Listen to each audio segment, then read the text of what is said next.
Ji guys, welcome back to my channel journey with Salman. Thank you so much for your love and feedback. और आज फिर हमारे साथ हमारे प्यारे भाई राहील यूसुफ मौजूद हैं। Sir, welcome to the show. Sir thank you, sir thank you. आज इनको यहाँ पर बुलाने के लिए जो ख़ास वजह है, जिस वजह से इनको यहाँ पर बुलाया है, बहुत इंपॉर्टेंट चीज़ है। पहले तो ये जो अभी वीडियो चल रही है, ये वीडियो देखें सर। इस वक्त बाहर जो है ना, वो ये वाला माहौल बना हुआ है, स्लिपरी माहौल बहुत ज़्यादा है।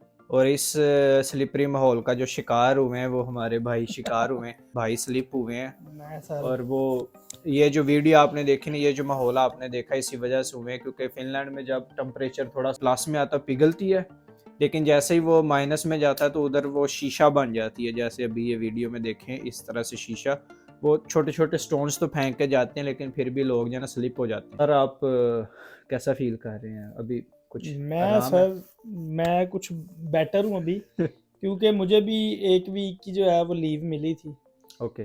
और खुदा का शुक्र है कि वो पेड थी, क्योंकि यहाँ पर पेड लीव मिलती है। हाँ तो जब आपने देखा था, जब मैं घर पे आया हूँ, तो कितना ज़्यादा पैर स्वेल था।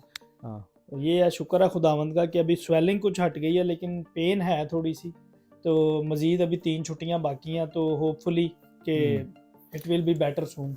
हाँ, तो मैंने कहा कि मैं ज़रा इस बारे में जो इंफॉर्मेशन है ना, वो मैं तो चलो बताऊंगा ही, लेकिन वो जो कहते हैं ना, एक टेस्ट मनी भी साथ मिल जाए, गवाही भी मिल जाए, बंदा जिहदे नाल होया फर्स्ट हैंड इंफॉर्मेशन भी मिल जाए। सही क्योंकि बात। ये एक्सीडेंट टू टाइप्स के होते हैं ना, कि एक तो होता है वर्क एक्सीडेंट और एक होता है कि आप वैसे ही कहीं जाते हुए स्लिप हो गए, काम लेट्स से कि काम पे जाते हुए स्लिप हुए, काम करते हुए स्लिप या हुए हैं, या वैसे ही घर में आम रूटीन में स्लिप हुए हैं। डिफरेंट तरह के जो है ना वो पैकेजेस आपको मिलते हैं। पैकेजेस कह रहा हूँ, मतलब कि जो फाइनेंशियल हेल्प है ना, आपकी मेडिकल जो आपके एक्सपेंसेस हैं उनको कवर अप करने के लिए ना, फिनलैंड में जो है ना वो मिलता है। तो मैं दूसरा बताता हूँ, जो वर्क एक्सीडेंट है ना, उसके बारे में भाई आपको बताएंगे क्योंकि ये काम के दौरान गिरे थे, या स्लिप बिल्कुल। हुए थे। तो मैं दूसरा बताता हूँ कि अगर लेट्स से कि मैं भी जो है ना वो सिक लीव पे हूँ, मेरे पाँव में कुछ इशू हो गया है, लेकिन वो स्लिप की वजह से नहीं हुआ, वैसे ही हुआ है। तो लेकिन उसमें भी अब मैं डॉक्टर के पास गया हूँ, अपने जो ऑक्यूपेशनल हेल्थ डॉक्टर है उसके पास। और उसके बाद में मैं अभी जाऊँगा मैं फुट स्पेशलिस्ट के पास। तो इस दौरान में जितने भी एक्सरे वगैरह उन्होंने किए हैं सारे, या जितने भी डॉक्टर की अपॉइंटमेंट्स हैं, या जो स्पेशलिस्ट के पास भी जाऊँगा, ये सारा ख़र्चा जो है ये मेरा नहीं है, ये सारा कंपनी की तरफ से है। सारा जो है वो मेडिकल जो उसका है ना, वो कंपनी जो है ना वो उसको बियर करता है।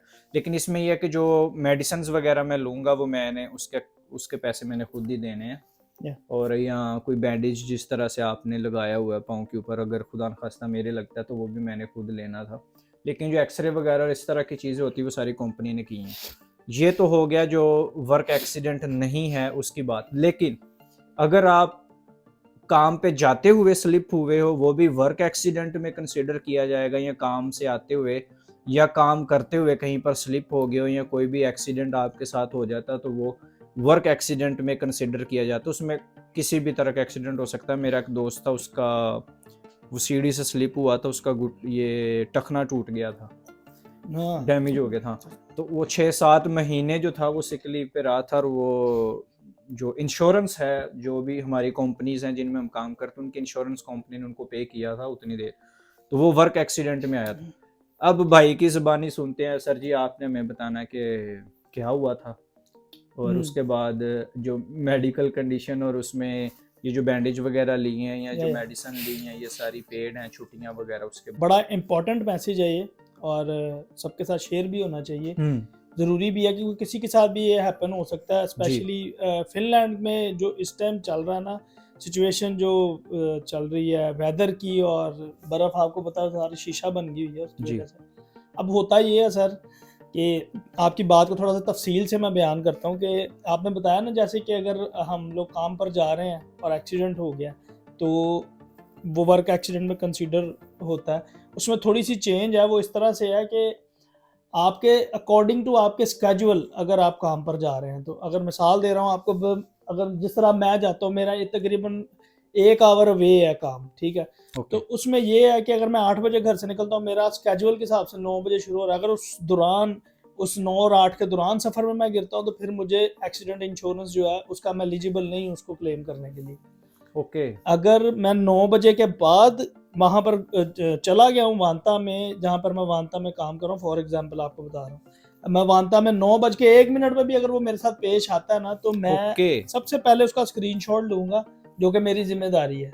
सबसे पहला काम आपने ये करना है कि स्क्रीनशॉट अपने अपने मोबाइल का बेशक ले लें कि 9:01 पे भी मेरे साथ ये हैपन हुआ है, ठीक है। तो ये फिर उसकी आप पिक्चर एलिजिबल हैं वगैरह। उसको क्लेम करने के लिए। अदरवाइज आप अगर आप 59 या 58 पे भी हैं तो मेरा नहीं ख्याल कि वो आपको देंगे, ठीक है। ओके। इतनी ज़्यादा वो नहीं देते। और सेकंड चीज़ ये है कि मेरे साथ जो हुआ वो कुछ इस तरह से हुआ, एक्सपीरियंस मेरा बड़ा इसमें ज़बरदस्त रहा है और मेरा पैर बड़ी जल्दी कवर कर गया। उसकी वजह भी यही थी कि हर चीज़ टाइमली, यानी कि टाइम पे हर चीज़ को ना उन्होंने अटेंड किया। अब हुआ ये कि मैं लड़के के साथ, क्योंकि हम लोग फील्ड में काम करते हैं, तो 2 पर्सन्स के पास 1 कार जो है वो कंपनी ने दी हुई। ओके। हम लोग गाड़ी से बाहर निकले हैं, तो जहाँ पर पार्किंग में हमें गाड़ी लगानी थी ना, वहाँ पर उन्होंने स्टोन्स नहीं थे फेंके हुए बर्फ के ऊपर। आपको पता शीशा बना हुआ सारा, जैसा कि हाँ। आपने शुरू में वीडियो में भी देखा। हम्म। तो इसी तरह का ही माहौल है इस टाइम हर पूरी जगह पर फिनलैंड में, क्योंकि यहाँ पर बहुत ज़्यादा बर्फबारी हो चुकी है। तो सर मैं गाड़ी से बाहर निकला, वहाँ पर स्टोन्स नहीं थे। मैं गिरा, स्लिप हुआ, मेरा पाँव मुड़ गया, ठीक है। उस लड़के ने, दूसरे ने आके मुझे उठाया। तो उस टाइम पे तो बिल्कुल मेरा पाँव काम ही नहीं कर रहा था ना।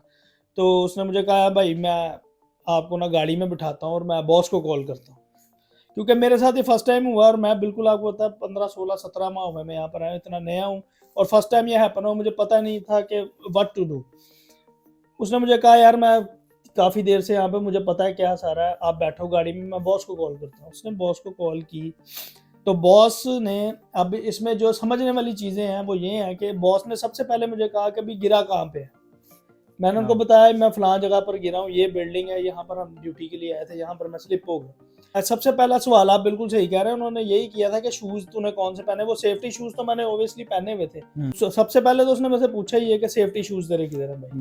लेकिन मैंने उस, उस सूरत में होना था कि फिर भी कंपनी ने आपका सारा कुछ करना था, लेकिन जो इंश्योरेंस कंपनी, उसने आपकी कंपनी को कुछ नहीं देना यस था। एग्जैक्टली, यही मैं आपको बताने वाला था कि अगर मैं वहां पर स्लिप हुआ तो कंपनी ने तो मुझे पे करना ही करना था, क्योंकि ऑब्वियसली मैं ड्यूटी पे था। लेकिन वो बॉस ने इतना ज्यादा और डीपली जाकर उसको इसलिए किया कि वो एक्सीडेंट इंश्योरेंस कंपनी है जो हम लोगों को जो है वो लुक आफ्टर करती है अगर एक्सीडेंट हो जाता है हमारा वर्क पे। तो वो फिर उससे उसने हमें क्लेम करवा देना, जिस तरह के एग्जैक्टली हुआ।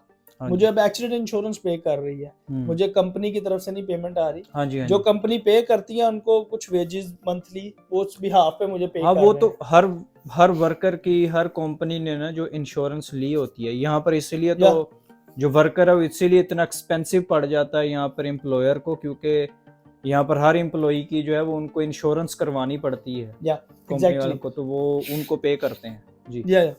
फिर उसके बाद सर ये हुआ कि मैं, उसने मुझे बोला कि यहाँ का जो लोकल फर्म है जिसके साथ वो एसोसिएट है हमारी कंपनी, तेरवेस तालो, उन्होंने मुझे कहा कि वहाँ पर आप खुद से कॉल करो, उनको बताओ कि भाई मेरा इस तरह मेरा एक्सीडेंट हुआ है और मैं आना चाहता हूँ, मुझे अपॉइंटमेंट दी जाए। डॉक्टर को जब मैंने कॉल की, वो लाइन पे आई, तो उसने मुझे पूछा कि किस तरह से आपका एक्सीडेंट हुआ, क्या सिचुएशन बनी, हर चीज़ 5 मिनट 10 मिनट की वो कॉल थी। उसने मुझे खैर अपॉइंटमेंट मेरी बुक की, उसने, मैंने उसको बताया कि मुझे पेन बहुत ज़्यादा है तो मैं एज सून एज पॉसिबल आना चाहता हूँ। फिर उसने मुझे कहा कि भी तुझे मैं कहीं पर भी अगर रेफ़र करूँ ना तो तेरी कंपनी की जिम्मेदारी है, और अगर कंपनी अगर तेरे साथ कंपनी की गाड़ी नहीं है तो तुझे एम्बुलेंस प्रोवाइड की जाएगी। एम्बुलेंस तो यहाँ से पिक करके जिस लोकेशन पर मैं तेरा वो अपॉइंटमेंट बुक करूँगी वो तुझे वहाँ पर ड्रॉप करेगी। अभी उसने क्या किया, उसने एक्चुअली, मेरा पैर स्वेल था लेकिन इतना ज़्यादा स्वेल नहीं था, मुझे लग रहा था कि मेरे टिश्यूज़ ब्रेक हो गए। तो डॉक्टर ने सारा चेक किया दबा के, उसने मुझे यही कहा कि मुझे लग रहा है तेरे टिश्यू ब्रेक है, लेकिन मैं रिस्क नहीं ले सकती, तेरा एक्सरा करूंगी तेरे पैर के चारों तरफ से। एक्सरे हुए, उसने मुझे घर भेज दिया। उसने मुझे कहा कि भी डॉक्टर तुझे कॉल करके बताएगा कि भी तेरे एक्सरे की रिपोर्ट क्या है। ये रिपोर्ट मैं अभी बना दूंगी, जिसने एक्सरा किया उसने कहा रिपोर्ट मैं अभी बना दूंगी, तेरे डॉक्टर को फॉरवर्ड भी कर दूंगी। अगर तो कोई मसला है तो वो उस पर पूरी एक रिपोर्ट रिटर्न बनाएगा, वो तेरी कंपनी को भी फॉरवर्ड करेगा और साथ में तुझे जितनी भी छुट्टी तुझे मिलनी है वो। तो खैर जब मैं निकल रहा था तो डॉक्टर ने मुझे कहा कि रुक जा, मैं तुझे तेरी सिक लीव दे दूं, जिसके बारे में मुझे पता ही नहीं था। उसने कहा तेरे पेपर, उसने कहा तेरे पैर पे चोट लगी, अगर मैं तुझे सिक लीव पेपर नहीं देती तो तुझे तेरी कंपनी से पे नहीं होगा जितने भी दिन तू छुट्टी पे रहेगा। उसने मुझे 7 दिन की सिक लीव लिख के दी। मैं घर पे पहुंच गया, फिर सुबह के टाइम मेरी बॉस की कॉल आई, उसने मुझे कहा मैं तेरा एक्सीडेंट इंश्योरेंस का सारी चीज़ें जो हैं वो बना रही हूँ, तो जितनी भी पिक्चर्स मैंने जो चीज़ें कही थी जो उस टाइम पे उसने मुझे कही थी जब मैं गिरा था, तो वो सारी लड़का मेरे साथ था, उसने सारी वो इकट्ठी की, वो मैंने उसको सारी बताई। तो फिर उसने मुझे मैंने उसको कहा कि उसने सबसे पहले मेरे से ये पूछा कि तूने कोई दवाई तो नहीं खरीदी बाजार से। तो मैंने उसको कहा मैंने कोई मेडिसिन तो नहीं खरीदी, मैंने एक बैंडेज खरीदी है जो गर्म पट्टी होती है।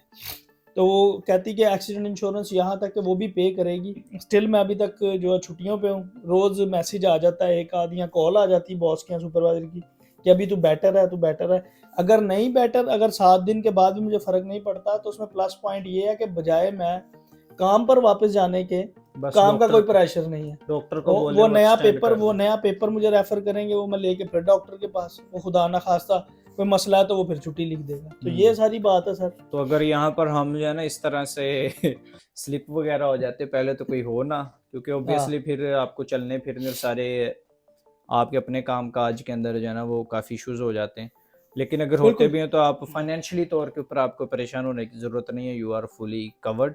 आई होप के काफ़ी लोगों के जो कॉन्सेप्ट्स हैं वो क्लियर हुए होंगे, क्योंकि ये वीडियो इसलिए भी की है क्योंकि काफ़ी फिनलैंड में भी इवन लोग हमें मिल जाते हैं कभी कभार, और मैसेजेस भी ग्रुप्स में हम देखते हैं कि जिनको ये इट्स वेरी बेसिक इंफॉर्मेशन इस या चीज़ का नहीं पता होता उन लोगों को। बिल्कुल, जिस तरह मुझे पता नहीं था सर। जो वीडियो है ये अगर कोई फिनलैंड में भी भाई देखेंगे तो शायद उनके भी किसी के काम आ जाए, और आप सबको तो फिर पता ही है यहाँ का सारा बताना मेरा फ़र्ज़ ही है।